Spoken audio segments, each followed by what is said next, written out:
स्त्रिय चरित्र न जाने कोई, खसम मार के सती हुई। स्त्री के चरित्र को बताने वाला यह वाक्यांश अपने आप में एक पूरी कहानी बताता है। कोई भी वाक्यांश जब कहावत बनता है तो उसके पीछे इतिहास की एक लंबी प्रक्रिया होती है। हालांकि आधुनिक स्त्रीवादी लेखक इस वाक्यांश को एक नकारात्मक अंश मानते हैं, लेकिन कई नए स्त्रीवादी लेखक इसी स्त्रियों की रणनीति की चतुराई से जोड़कर देखते हैं तो इसे सकारात्मक बताते हैं। बात जो भी हो, लेकिन हमारी आज की कहानी एक प्राचीन कहानी है जो कि स्त्री के चरित्र की विभिन्न पहलुओं को उद्घाटित करती है। तो आप इस वीडियो को लाइक करके हमारे चैनल को सब्सक्राइब कीजिए और इसे अन्य लोगों के साथ शेयर कीजिए और हम आपको इस रोचक रोमांचक कहानी से रूबरू कराते हैं। अब आइए प्रारंभ करते हैं। प्राचीन काल की बात है। एक बार पूर्णपुर राज्य के अविवाहित युवराज पुण्य प्रताप के मन में नारी चरित्र अर्थात त्रिया चरित्र के बारे में जानने की लालसा जागृत हुई। उन्होंने सोचा कि मेरे गुरुदेव ने मुझे इतना सारा ज्ञान दिया है, तो फिर उन्होंने ऐसा क्यों नहीं बताया कि स्त्री का चरित्र क्या होता है। वे अपने मन की जिज्ञासा को लेकर अपने गुरुदेव के पास गए। गुरुदेव उस समय किसी कार्य में व्यस्त थे। जब ने सेवक ने आकर उनसे कहा कि महाराज, यहाँ पर युवराज आए हुए हैं और आपसे मिलने की इच्छा जाहिर कर रहे हैं, तो गुरुदेव ने कहा कि मैं अभी किसी काम में व्यस्त हूं, उनसे प्रतीक्षा करने के लिए कहो। तब के समय में गुरु यानी ज्ञानी की इतनी इज्जत होती थी कि राजा और राजपुत्र भी उनके लिए रुकते थे। राजपुत्र युवराज वहां पर रुकते थे और वो रुककर प्रतीक्षा करने लगे। वे अपना काम समाप्त होकर निश्चिंत होकर उनके पास आए। युवराज विग्रता से भरे हुए थे। प्रणाम करने के बाद सबसे पहले यही सवाल किया कि गुरुदेव, आपने मुझे त्रिया चरित्र के बारे में क्यों नहीं बताया है। तो उन्होंने कहा कि आप अविवाहित हैं और त्रिया चरित्र आप देखकर ही जान सकते हैं, बताने से आपको समझ में नहीं आएगा। लेकिन युवराज जिद करने लगे। उन्होंने कहा कि मैंने शास्त्र का अध्ययन किया है, मैंने शस्त्र का अध्ययन किया है, सब कुछ सीखा, फिर बताने से मैं त्रिया चरित्र क्यों नहीं सीख सकता हूँ। गुरुदेव समझाते रहे लेकिन युवराज अडिग रहे। तब गुरुदेव ने उन्हें एक कहानी सुनाई, क्योंकि पहले सिखाने का माध्यम कहानियां अधिकतर होती थी। युवराज उस कहानी को सुनकर भी कुछ नहीं समझ पाए, कुछ सीख नहीं पाए। तब गुरुदेव ने युवराज के साथ एक प्रयोग किया। पहले हम जानते हैं कि वह कहानी क्या थी, फिर हम युवराज के प्रयोग के बारे में जानेंगे। गुरुदेव ने उन्हें एक प्राचीन राजा की कहानी सुनाई। कहते हैं कि एक प्राचीन काल में एक ऐसे राजा हुए जो अपनी प्रजा की देखरेख के लिए स्वयं ही रात में वेश बदलकर घूमा करते थे। एक बार जब राजा वेश बदलकर शहर में घूम रहे थे तो उन्होंने एक पुरुष को एक सेठ के घर में चोरी से प्रवेश करते हुए देखा। राजा को लगा कि यह कोई चोर है, वह उसे रंगे हाथों पकड़ना चाहते थे। इसीलिए राजा चुपचाप उसके पीछे पीछे उसी तरह उस घर में प्रवेश कर गए। जब वे घर में गए तो उन्होंने देखा कि एक कमरे में प्रकाश जल रहा है। राजा ने सोचा कि यह चोर प्रकाश क्यों जला रहा है, इसे तो अगल बगल के लोग आ जाएंगे। लेकिन वे छिपकर उस चोर की गतिविधि देखने लगे। तभी एक बड़ी ही सुंदर स्त्री आई। उसने सिंदूर किया हुआ था, ऐसा लग रहा था कि वह अविवाहित है, लेकिन उसकी उम्र बहुत कम थी। स्त्री और चोर दोनों आपस में बात करने लगे। राजा छुपकर यह सब सुन रहा था। स्त्री ने कहा कि तुम सेठ का वध करो, मैं इसके बाद स्वतंत्र हो जाऊंगी और जब सेठ मर जाएगा तो मैं तुम्हारे लिए पूर्णतः समर्पित हो जाऊंगी। फिर हम दोनों विवाह कर लेंगे और सेठ की सारी संपत्ति भी मेरी हो जाएगी और तुम्हारी संपत्ति तो है ही। वह युवक जो चोर के रूप में प्रवेश किया था, वह स्त्री को समझाने लगा कि यह गलत बात है, हम किसी की हत्या नहीं कर सकते, मेरे पास बहुत सारा धन है, चलो हम दोनों भाग चलते हैं। लेकिन स्त्री अपनी जिद पर अड़ी रही। स्त्री बार बार उसे हत्या के लिए उकसाती रही, लेकिन वह पुरुष हत्या करना नहीं चाहता था। राजा उस पुरुष की मनस्थिति समझ गया। वे जान गया कि वह हत्या नहीं कर सकता, इसलिए चुपचाप वे वहां से चले आए। एक दिन बीता, अगले दिन फिर उन्होंने देखा कि वह पुरुष उस चोर के घर में उसी तरह प्रवेश कर रहा है। राजा उसकी बाहर ही प्रतीक्षा कर रहा है। कुछ देर बाद वह पुरुष बहुत सारा धन लेकर बाहर आया और बाहर आने पर राजा ने उसे पकड़ लिया।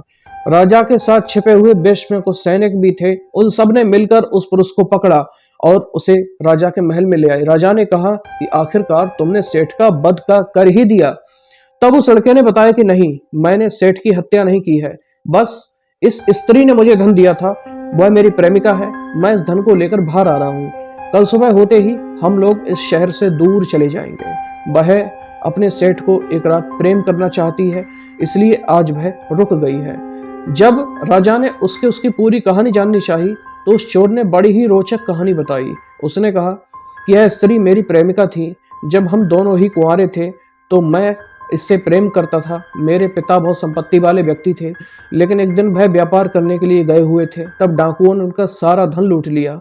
घर पर बहुत कम धन था, वह सभी धन को लेकर व्यापार करने गए हुए थे।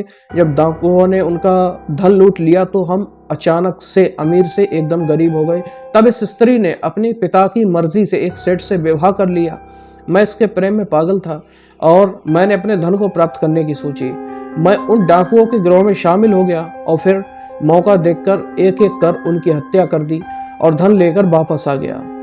जब मैं धन लेकर वापस आया तब तक मेरी प्रेमिका की शादी हो चुकी थी, लेकिन फिर भी मैं उसे प्रेम करता था, मैं उसे पाना चाहता था।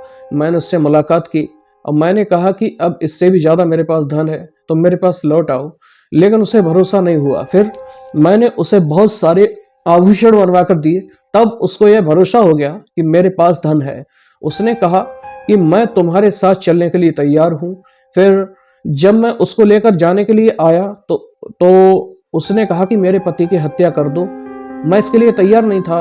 तब उसने कहा कि अगले दिन आना। जब मैं आज रात में उसके पास गया तो उसने मुझे बहुत सारा धन दिया और कहा कि आज रात मैं यहीं रहूंगी और सुबह होते ही तुम्हारे पास आ जाऊंगी, हम दोनों भाग चलेंगे।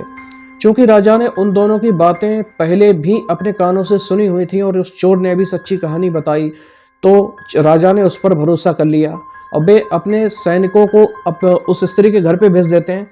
रात में जब सैनिक स्त्री के घर पे गए तो सेठ सोया हुआ था, उसके मुंह से झाग निकल रहा था। सेठ मर चुका था।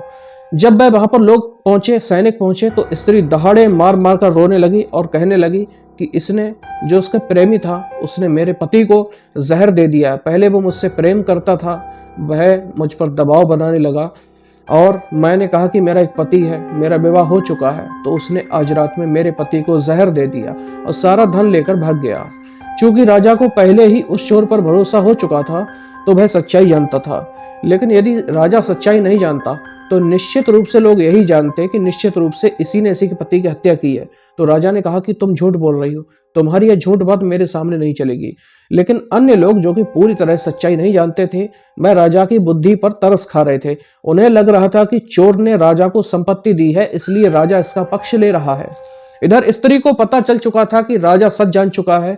अगर मैं जीवित रही तो कल ना परसों यह मेरी सच्चाई सामने ला ही देगा। इसलिए अपने आप को सही साबित करने के लिए वह स्त्री अपने पति के साथ सती होने चली गई। जब वह सती हो रही थी तो राजा के मुंह से निकला कि त्रिया चट न जाने कोई, खसम मार के सती होई।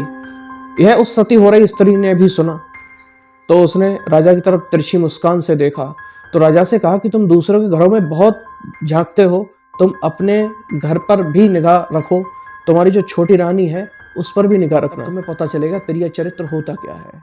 एक मरती हुई स्त्री कभी झूठ नहीं बोलती।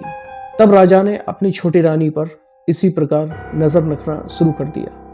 तब नियमानुसार राजा घर से बाहर निकला कि मैं शहर घूमने जा रहा हूं, लेकिन वह बाहर निकलकर फिर छुपकर अपने ही घर को देखने लगा। थोड़ी देर बाद उसकी सबसे छोटी पत्नी, जो कि बहुत सुंदर थी और राजा जिसे सबसे ज्यादा प्रेम करता था, वह अपने घर से बाहर निकली और चुपचाप एक किनारे चलने लगी। राजा भी उसके पीछे पीछे एक दूरी बनाकर चल रहा था। राजा उसका पीछा कर रहा था। थोड़ी देर बाद उन्होंने देखा कि उसकी छोटी पत्नी एक नौकर के घर में जा रही है और नौकर के साथ भोग विलास में रत हो रही है। राजा को देखकर यह बड़ा दुख हुआ। उसने सोचा कि मैंने इससे इतना प्रेम किया, इसे सब कुछ प्रदान किया, फिर भी यह एक नौकर के प्रेम में पागल है। राजा ने उसे रंगे हाथों पकड़ा और वहीं पर तलवार से उसका गला काट दिया और नौकर का भी गला काट दिया। इसके बाद राजा को राज्यपाट से विरक्ति हो गई और वह एक नदी के किनारे जाकर तपस्या करने लगा। तपस्या करने से उसके मन को शांति मिली। जब गुरुदेव ने यह कहानी युवराज पुण्य प्रताप को बताई तो युवराज ने कहा कि ऐसा कहाँ होता है, ये तो कहानी है।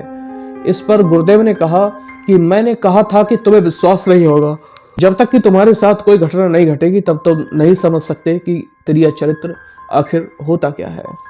यहाँ पर यह समझने वाली बात है कि हम किसी भी तरह से स्त्री के चरित्र को खराब नहीं कह रहे हैं और ना ही हम ऐसा कोई प्रमोशन कर रहे हैं कि स्त्री और पुरुष दोनों समान रूप से खराब और दोनों समान रूप से अच्छे हो सकते हैं। ना तो स्त्रियां बहुत अच्छी बहुत खराब होती हैं, ना ही पुरुष बहुत अच्छे या बहुत खराब हो सकते हैं। यह व्यक्ति पर निर्भर करता है कि कोई एक पुरुष बहुत खराब भी हो सकता है और कोई स्त्री बहुत महान भी हो सकती है। कोई एक स्त्री बहुत खराब भी हो सकती है और एक पुरुष बहुत बुरा हो सकता है। सामान्यतः स्त्रियों के अंदर भावनात्मक गुण ज्यादा होते हैं। मातृत्व का ममत्व से लेकर करुणा जैसे भाव उनके अंदर होते हैं। इसलिए अलग सामान्य रूप से देखा जाए तो स्त्रियां कम खराब होती हैं, लेकिन फिर भी यह व्यक्ति पर निर्भर करता है। गुरुदेव ने युवराज से कहा कि जब तक तुम्हारे साथ कोई घटना नहीं होगी तब तक तुम नहीं समझ पाओगे। युवराज उस दिन वापस चला आया, लेकिन एक सच्चा गुरु जब तक अपने शिष्य को संतुष्ट नहीं करता तब तक वह चैन से नहीं बैठता है। यह शिष्य की प्रॉब्लम नहीं है कि वो सवाल पूछे, लेकिन गुरुदेव की है। जब तक कि गुरुदेव पूर्णतः संतुष्टिजनक उत्तर न दे सके तब तक गुरु अपने मन में घुटन महसूस करता है। तो गुरु ने देखा कि युवराज चले गए, लेकिन पूर्णतः त्रिय चरित्र को समझने नहीं गए हैं। इसलिए एकदम सही समय जानकर गुरुदेव ने पुण्य प्रताप को अपने पास बुलाया। उसके पहले उन्होंने पुण्य प्रताप के पिता से समुचित स्वरूप से आज्ञा ली और युवराज से कहा कि युवराज, सिद्धपुर नरेश लड़की सुलक्षणा बहुत बुद्धिमान और सुलक्षणी है। वह ज्ञान अद्भुत सौंदर्य की देवी है। मेरा एक पत्र है जो कि बहुत गुप्त है, यह लेकर तुम उसके पास जाओ, लेकिन ध्यान रहे तुम्हें भी युवराज के वेश में नहीं जाना है, एक साधारण संदेश वाक्य रूप में जाना है और इस पत्र को खोलकर नहीं पढ़ता है। यह बहुत ही गुप्त पत्र है, पढ़ना भी नहीं है। मैं सिर्फ तुम पर भरोसा कर रहा हूं, इसलिए मैं यह पत्र तुम्हें दे रहा हूं। जब तुम उसके नगर में जाओगे तो वह सामान्य रूप से दिन के समय में विहार करती है, एक उद्यान में रहती है। तुम उसी उद्यान में पहुंच जाना। युवराज ने अपने गुरु की बात सुनी और कहा कि जैसा आप कहते हैं। तो राजकुमार एक सामान्य युवक का वेश बनाकर पत्र लेकर उद्यान की तरफ चल दिए। जब वे सिद्धपुर की सीमा में पहुंचे और उस सुंदर से उद्यान के पास पहुंचे तो प्रत्याहारियों ने उन्हें रोक लिया, क्योंकि यह स्त्रियों के लिए उद्यान था। यहाँ पर राजकुमारियों की और उनकी सहेलियां रहती थीं, वहां पर कोई भी पुरुष का प्रवेश वर्जित था। लेकिन जब युवराज ने, जो कि एक संदेश वाहक के रूप में थे, अपने गुरुदेव का पत्र दिखाया तो प्रत्याहारी उसकी मोहर को देखकर उनके अंदर प्रवेश करने देते हैं। राजकुमार अंदर चले गए और वहां जाकर बहुत सारी सहेलियों के बीच एक अद्वितीय सुंदरी और सुंदर आभूषणों से युक्त स्त्री खिल रही थी। उसकी उम्र कम है लेकिन सुंदरता में बहुत अच्छी है। वे उसे देखकर ही समझ गए कि यह सिद्धपुर नरेश की पुत्री सुलक्षणा है। उन्होंने अत्यंत विनीत भाव से प्रणाम करके सुलक्षणा को पुकारा और कहा कि यह पत्र है, गुरुजी ने आपको देने के लिए कहा है। सुलक्षणा ने उस पत्र को लिया और वे गुरुदेव को जानती थी, उनसे शिक्षा ग्रहण कर चुकी थी। उन्होंने मोहर देखा और वे उनके गुरु की मोहर थी। तो उन्होंने चुपचाप पत्र खोला और उस पत्र में एक पर्ची थी। उस पर कुछ लिखा हुआ था कि इस युवक को त्रिय चरित्र के बारे में बताओ। तो सुलक्षणा पत्र पढ़ के मुस्कुराई और उस संदेश वाहक बने हुए युवराज को लेकर थोड़ी दूर किनारे पर चली गई और अपनी सहेलियों को वहीं रहने के लिए कह दिया। उद्यान में एक तरफ चलते चलते वह युवराज और सुलक्षणा एक सरोवर के किनारे पर पहुंच गए। सरोवर के किनारे पर पहले तो रानी ने बचाओ बचाओ की आवाज लगाई और फिर सरोवर का जल उस युवक के ऊपर डाला और फिर स्वयं सरोवर में कूद गई। उनका सारा शरीर पानी से भीग गया। वह सुंदरी की प्रतिमूर्ति लगने लगी। उन्होंने अपना चिल्लाना जारी रखा। थोड़ी देर में उनकी सहेलियां और बहुत सारे प्रतिहारी सैनिक वहां पर इकट्ठे हो गए। सबको लगने लगा कि संदेश वाहक ने ही कोई गलती की होगी और वे क्रोध में भरकर उसे मारने के लिए दौड़े। युवराज को कुछ समझ नहीं आ रहा था। वे बार बार कह रहे थे कि मैंने कुछ नहीं किया है, मैंने कुछ नहीं किया है, लेकिन कोई उनकी बात सुनने को तैयार नहीं था। सुलक्षणा पूरी बदहवास नाटक कर रही थी। उसकी एक भी नाटक के अदा में कोई भी ऐसा नहीं लग रहा था कि जैसे वो नाटक कर रही थी, लेकिन अपनी पूरी मासूमियत से, अपने पूरे जज्बात से, अपने पूरी हृदय की आत्मा से वह उस नाटक को रूप दे रही थी, रूपांतरित कर रही थी। युवराज इधर अपनी पूरी सफाई दे रहे थे। थोड़ी देर बाद सुलक्षणा जब अपनी बदहवासी से बाहर निकली तो उन्होंने कहा कि मैं यहाँ किनारे आकर पत्र पढ़ रही थी, अचानक मेरा पैर फिसला और मैं गहरे समुद्र में गिर गई। मैं डूब रही थी, इसलिए मैंने बचाओ बचाओ की आवाज लगाई। अगर ये संदेश वाहक नहीं होता तो मैं मर ही जाती। इसने अपने प्राणों पर खेलकर मेरी जान बचाई है। अचानक से जो राजकुमारी की सहेलियां थी, जो प्रतिहारी थे, जो अभी तक उस संदेश वाहक बने हुए युवराज को गलत समझ रहे थे, उन्हें अच्छा समझने लगे। अचानक से जो उनकी नजरों में अभी अपराधी था, वह एकदम से हीरो बन चुका था। युवराज अब पूरी तरह समझ चुके थे कि स्त्री की चतुराई क्या होती है, किस तरह से पल भर में वह पूरी कहानी को पलट सकती है। तो राजकुमार बड़े प्रसन्न हुए और उन्होंने अपना परिचय सुलक्षणा को दिया। उसके बाद राजकुमार जब वापस आए तो उन्होंने अपने पिता से कहा कि मैं सुलक्षणा से ही विवाह करना चाहता हूँ। चूंकि गुरुदेव ने युवराज के पिता से पहले ही बात कर रखी थी, इसलिए राजा इस विवाह के लिए तैयार हो गए। उन्होंने सुलक्षणा के पिता के पास दूत भेजा। सुलक्षणा के पिता को यह रिश्ता बड़ा अच्छा लगा, क्योंकि जो युवराज के पिता थे वो एक संपन्न राजा थे। दोनों राजघराने में बात बन गई। सुलक्षणा और राजकुमार का विवाह हो गया और इस प्रकार राजकुमार ने त्रिया चरित्र की एक अनुभव सिद्ध शिक्षा प्राप्त की। तो मित्रों, कैसे लगी हमारी कहानी? यहीं पर समाप्त होती है। उम्मीद है कि आपको यह कहानी पसंद आई होगी और इस कहानी से किसी भी तरह से स्त्रियों के प्रति नकारात्मक भाव नहीं फैला होगा और आप किसी भी प्रकार स्त्रियों की तुलना पुरुष से कम ना करें, क्योंकि खराब होना या अच्छा होना ये व्यक्ति के स्वयं पर, नैतिकता पर, आचरण पर और उसकी परवरिश पर निर्भर करता है।